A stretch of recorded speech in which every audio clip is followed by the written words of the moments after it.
patio that we're putting in here, she wants this end to be higher than this end.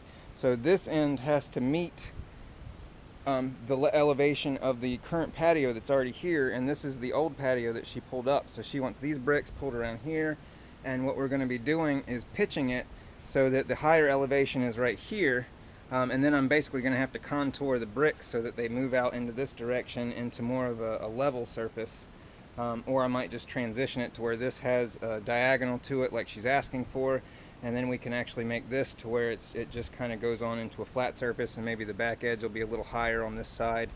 But these are all points that I'm going to bring up with her to make sure that what we're doing is the way it's going to end up in terms of her vision. So this is what she's explained to me that she wants, and I'm not sure if this pitch and this elevation here as we come in, the way they're going to meet at different angles, with this being pitched and this being level, is going to be what she wants. So, you know, this is all a pre-visualization. You know, she knows what she wants, and I can see the future kind of because I've done these things before, so I can help her out in that sense. But that's really the only difference that I see. I mean, we can pitch things to make it slope just like we do in showers when we're making shower pans, or when we're making sidewalks, or when we're making driveways, you know. So that's not a problem, but doing it in a way that is works with nature, and also allows us to incorporate a swale in here, or you know, an irrigation channel of some kind, is the goal. So guys, that's where we're at here, and we're going to take all the dirt that we get from here, from having to match the elevation here. So we have to create this box, and we're going to be putting a little rock in the bottom and then a little sand on top of that. And then what that's going to do is allow us to use the dirt here to fill in the elevation differences that are up in here. So we can use this there without having to bring in topsoil and create an additional expense. So I think in that sense it's going to work out the way she's expecting. So I was digging, or I was putting a hole right here where the primary point of compaction, I believe, is, because this is where most of the water builds up. And as I drilled into it, it was maybe an inch of black soil, so an inch of microbial rich fertile soil. This is, I believe, is clay. This is clay that has been brought in for the foundation. So there it is. You can see how it's sticking to my hand. That's definitely a characteristic of clay.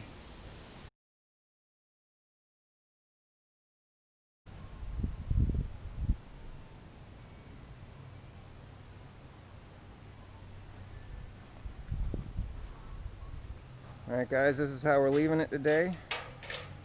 We got a swale coming in on contour around here, working with the land. This is the natural curve of the land.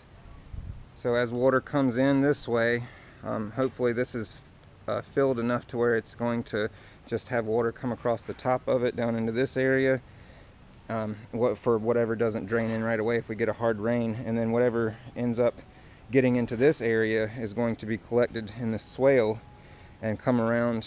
This is basically going to be a capture point, I believe, is what we're trying to do. And that way, as the sidewalk is built here, the walkway, we can have a flower bed on the other side of this, and we're going to fill this with wood chips so it can retain some moisture and start feeding the ground with moisture, and we can plant on the other side all the way around here. So this is all going to be a walkway and a patio on this side, and then this is all going to be filled with wood chips and some river rock for drainage. And then right here we're going to have a flower bed or a vegetable bed. I think she wants to do more kale. So we're going to do basically like a kale bed all the way around. We've already got a lot of daikon radish. This is what we did last time we were here, daikon radish and clover.